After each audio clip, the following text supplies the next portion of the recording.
읽어주는 교과 제9과 하나님 정부의 기초 6월 1일 안식일의 일몰 시간은 오후 7시 47분입니다. 기억절입니다.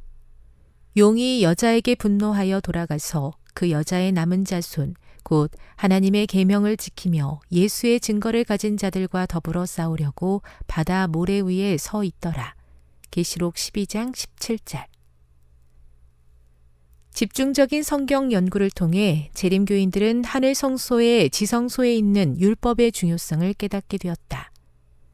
하나님의 율법의 핵심을 살펴보면서 그들은 또한 네 번째 계명인 안식일의 의미를 발견했다.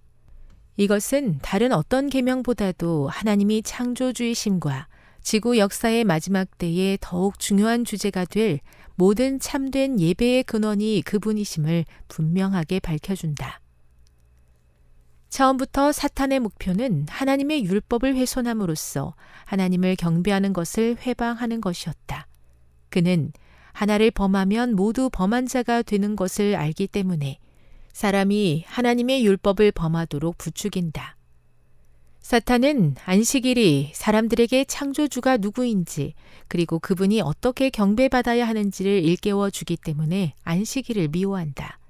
그렇지만 안식일 계명은 하늘 지성소에 하나님의 율법 가운데 보존되어 있다. 율법은 죄를 정의하는 것이므로 사람들이 하나님께 충실하고자 한다면 안식일 계명을 포함한 하나님의 율법을 여전히 순종해야 한다. 이번 주 교과는 성소, 하나님의 율법, 안식일, 그리고 짐승의 표로 인해 다가오는 위기 사이에 어떤 관련이 있는지를 알아볼 것이다.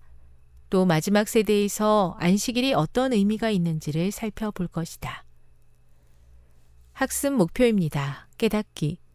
대쟁투의 중심 쟁점은 예배이며 이는 안식일 계명의 준수를 통해 나타난다.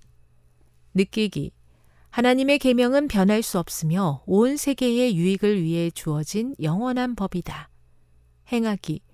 우리를 시험하는 대쟁투 속에서도 하나님 계명을 지키며 예수 믿음을 가지기로 선택한다.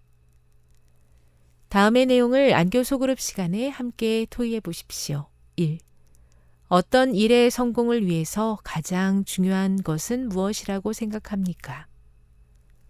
2. 하늘 성소에서 보이는 하나님의 율법은 그것의 어떤 속성을 말해줍니까? 3. 왜 사람들이 더 이상 10계명을 지킬 필요가 없다고 주장한다고 생각합니까? 4. 창조를 마치시며 하나님께서 안식하신 이유는 무엇이라고 생각합니까? 5. 하나님께 충성된 사람은 그 계명을 지키는 사람이라는 것은 어떤 의미입니까? 6. 대쟁투의 마지막 박해가 올 때 어떤 것으로 그 위기를 헤쳐나갈 수 있겠습니까? 7. 요한계시록은 짐승의 표는 어떤 성질의 것이라고 말하고 있습니까? 결론입니다. 재림교회는 율법의 중요성을 깨달았다. 사람들은 율법이 폐하였다고 하지만 하늘 성소에 보이는 율법은 그것이 변할 수 없는 영원한 것임을 말해준다. 그 가운데 안식일 계명은 창조주가 누구이며 어떻게 경배받아야 하는지 일깨워준다. 대쟁투의 중심 쟁점은 예배이며 사탄은 안식일을 회방하고 바꿈으로 이를 훼손한다.